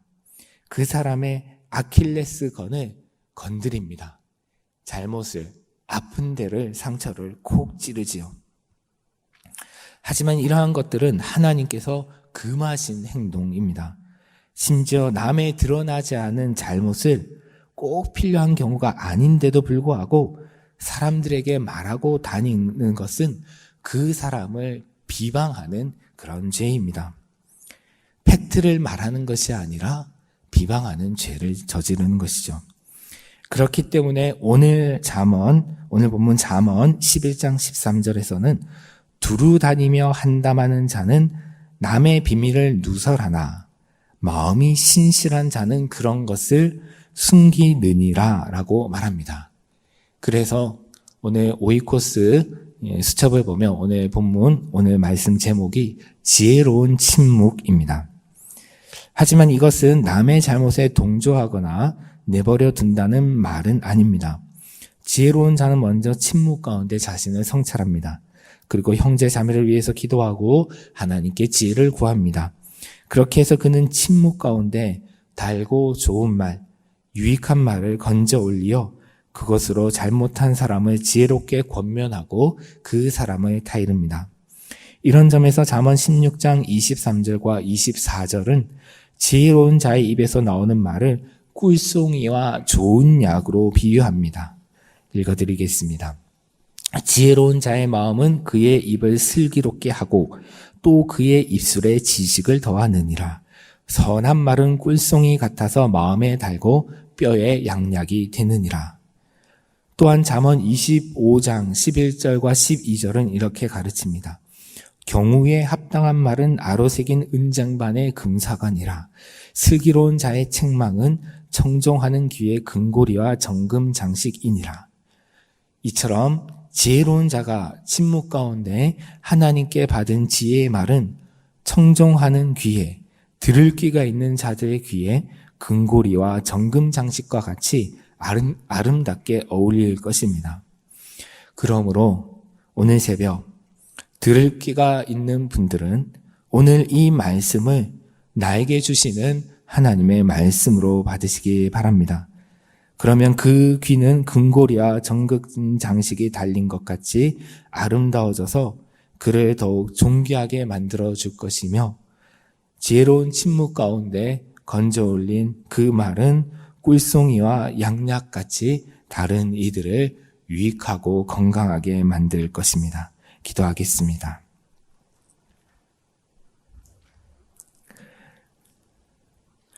하나님 아버지, 저희들의 연약함은 특별히 혀에 있습니다. 저희들은 남의 말하기를 좋아하고 또 그런 말 듣는 것을 즐겨합니다. 그러나 주님, 저희들로 하여금 마음을 잘 다스려서 다른 사람의 약점이나 잘못을 지적하고 조롱하고 멸시하기보다 침묵하게 하여 주시고 또한 먼저 자신을 돌아보게 하시며 하나님께서 주시는 지혜로 그에게 좋은 꿀과 양약과 같은 지혜의 말을 전할 수 있는 사람이 될 수 있도록 도와주시기를 원합니다. 하나님, 세상의 많은 사람들이 그 마음에 원하는 대로 거친 말들을 쏟아내고 비열한 말, 나쁜 말, 조롱하는 말들을 쏟아내고 그리고 멸시하는 말들을 쏟아냅니다. 이러할 때 저희 그리스도인들이, 특별히 저희 영락의 성도들이 사람들 앞에서 아름다운 말을 할 수 있는 지혜로운 자들이 될 수 있도록 은총을 베풀어 주옵소서. 오늘은 주님 특별 금요 산상 기도회가 있는 날입니다. 오늘 저녁에도 하나님께서 부어주실 은혜를 기대합니다. 기도원에서, 그리고 이곳 영락교회 본당에서, 그리고 또한 각자 집에서 주님 앞에 무릎 꿇고 기도하며 나아갈 때 주여 하나님의 말씀을 들려주시고 간절한 기도 가운데 하나님을 만나는 은총을 베풀어 주옵소서. 예수님의 이름으로 기도드립니다. 아멘.